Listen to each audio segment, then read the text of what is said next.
do të ketë një këtë zgjidhje, por do trajtohet individualisht secili. Ma herët thatë ka shku sistemi i administratës ndërkombëtare është instalu ky joni, po e vërteta e madhe është që partner ndërkombëtar ju kanë ndihmu shumë. Absolutisht. E vërteta tjetër është që administrata e re amerikane ka kogja seriozisht premjen e fondeve.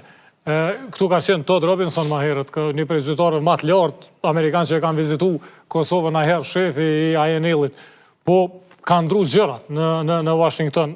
Ju kanë damtu, ka vazhdon, qësho komunikimi, cilat projekte jo nalë, jeni ka tentoni me kompenzu?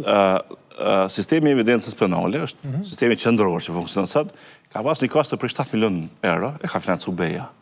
Sistemi i audio dhe videoqëzimit, që lidhet me Todd Robinsonin, dhe që ishte program të, ka një kosto vetëm gjysor $5 milion, dhe sa në burgje edhe 2,7 milion $. Dhe sa sistemi i menaxhimit lëndëve ka një kosto drejtash prafërsisht 20 milion euro, që është mbështetje norvegjeze. Të gjitha janë kanë donacione të partnerëve. Pra, ndërkombëtar. Dhe ku jemi sot? Realisht, prej qershorit, respektivisht korriktët vitit kalum, nuk ka asnjë projekt BE-s aktiv që është në Kosovë, dhe që gjitha realisht e kanë efektu direkt drejtësinë, gjitha sistemet, edhe burgjit, edhe prokurorinë, edhe gjykatat, dhe tash i prej masa që respektivisht vendimeve të presidentin Trump, ne nuk kemi më mbështetje as nga USAID, as nga Updati, as nga INL-i. Ka një, si me thënë, indikacion që mund të vazhdohet në shtantarmen me fondet me INL-it, por definitivisht USAID që ka qenë mbështetësi jon kryesor.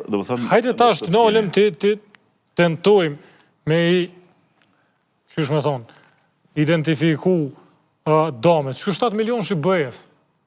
Është ndërprej për shkak sankcioneve? Kjo është ekzekutusi, por esenca ka qenë që, sepse të kjerë përsysh, më flasë për gjysorin, në 2004, 2005, 2012 ne kemi pas nevojë për logjistikë. Tani nuk kemi nevojë për logjistikë, sepse e vërteta është që mund të përmbushën kushtet.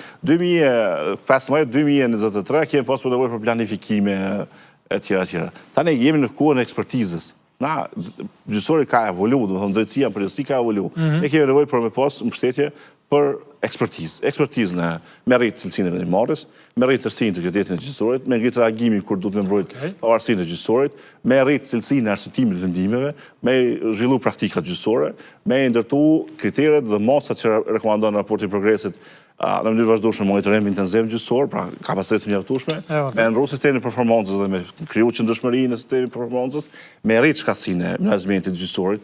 Pra ne jemi pa këto vite me pa shumë këshillën gjysor, por realisht duhet shihen gjykatat, jo këshilli gjysor, sepse aty merret shërbimi prej qytetarëve. Pra nevoja ka ndryshuar, por vazhdon me qenë edhe më tutje.